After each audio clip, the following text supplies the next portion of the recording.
Hello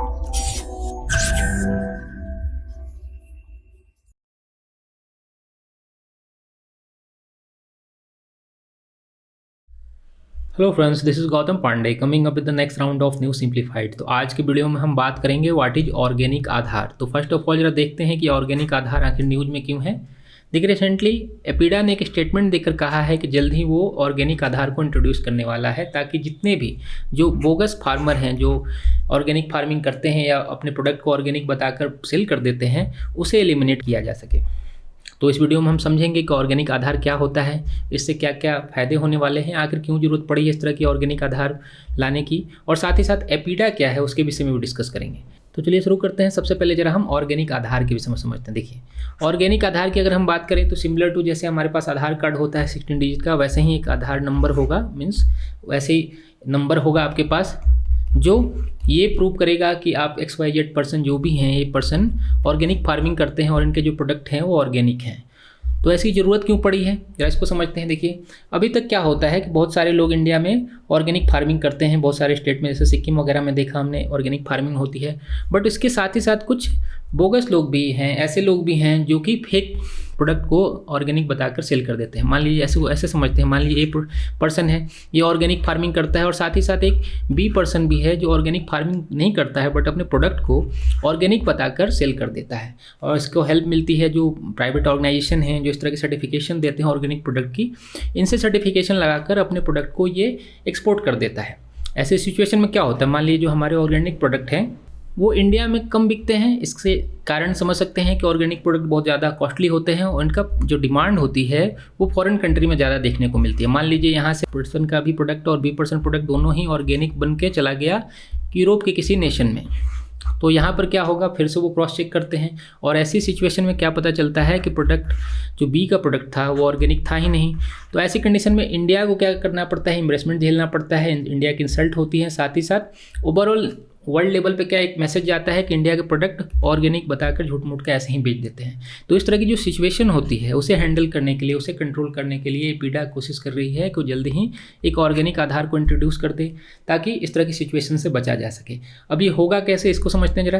देखिए, इसके लिए सबसे पहले क्या होगा कि जितने फार्मर हैं उनके आधार कार्ड को उनके UL पिन से ऐड कर दिया जाएगा।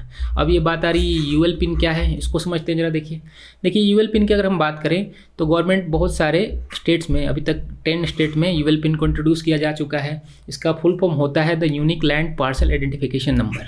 मीन्स मान लीजिए आपका ये लैंड है, इसका एक UL पिन नंबर होगा जो कि 14 डिजिट का होता है और ये 14 डिजिट का नंबर आपके आधार से ऐड कर दिया गया। और ऐसी सिचुएशन में ये कंफर्म कर दिया गया कि मान लीजिए इस लैंड का पर्सन जो भी ऑनर है वो ऑर्गेनिक फार्मिंग करता है, तो आपके पास एक सर्टिफिकेशन हो गया कि X पर्सन ऑर्गेनिक फार्मिंग करते हैं। तो ये पूरा का पूरा इस तरह से ऑर्गेनिक फार्मिंग का जो कॉन्सेप्ट है उसे बूस्ट किया जाएगा और जो ऑर्गेनिक आधार है उसे इंट्रोड्यूस किया जाएगा। इससे फ़ायदे क्या होने वाले हैं, कैसे हेल्पफुल होने वाला है, मान लीजिए। देखिए, हेल्पफुल कैसे होगा, पहले तो जो हमने कंडीशन बताई वैसी कंडीशन को सामना नहीं करना पड़ेगा, मीन्स वर्ल्ड लेवल पर जाकर हमें इन्वेस्टमेंट का सामना नहीं करना पड़ेगा। साथ ही साथ जो बोगस डाटा वगैरह हैं, जो इस तरह के फेक प्रोडक्ट को अपने ऑर्गेनिक बताकर सेल कर देते हैं, उसमें कमी देखने को मिलेगी। साथ ही साथ जो ऑर्गेनिक प्रोडक्ट्स हैं उन्हें प्रमोशन मिलेगा, क्योंकि अभी इंडिया में देखिएगा तो सिर्फ 2 और 3% फार्मर ऐसे हैं जो कि ऑर्गेनिक प्रोडक्ट को प्रोड्यूस करते हैं। और साथ ही साथ जो फार्मर हैं उनके इनकम में भी हाइक होगा। देखिए, अभी तक हमने इतना डिस्कस कर लिया, थोड़ा सा ऑर्गेनिक को भी समझ लेते हैं। ऑर्गेनिक फार्मिंग क्या होती है। ऑर्गेनिक फार्मिंग ऐसी फार्मिंग को कहा जाता है जिसमें किसी तरह के केमिकल का यूज नहीं किया जाता, मीन्स कोई पेस्टिसाइड यूज नहीं होगा या फिर कोई केमिकल फर्टिलाइजर यूज नहीं होगा। तो इस तरह की फार्मिंग को ऑर्गेनिक फार्मिंग कहा जाता है। तो अब बात समझते हैं आगे कि ये एपीडा क्या है। एपीडा के विषय हम डिस्कस करते हैं, हो सकता है हमारे एग्जामिनेशन में इस तरह के क्वेश्चन पूछ लिए जाएँ। देखिए, एपीडा के अगर फुल फॉर्म की बात करें तो इसका फुल फॉर्म है agriculture and processed food product export development authority. आप नाम से ही समझ सकते हैं, जो प्रोसेस्ड फूड हैं, एग्रीकल्चर प्रोडक्ट है, उन्हें एक्सपोर्ट करने का काम करती है।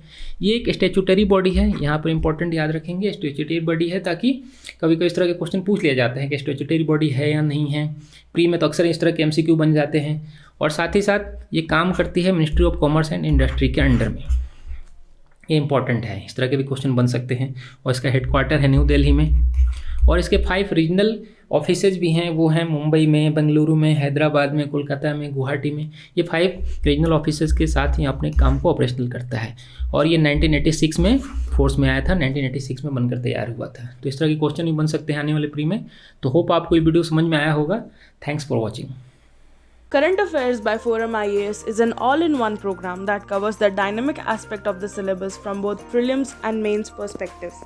Last year, we have helped more than 100 students crack IAS with our current affairs classes.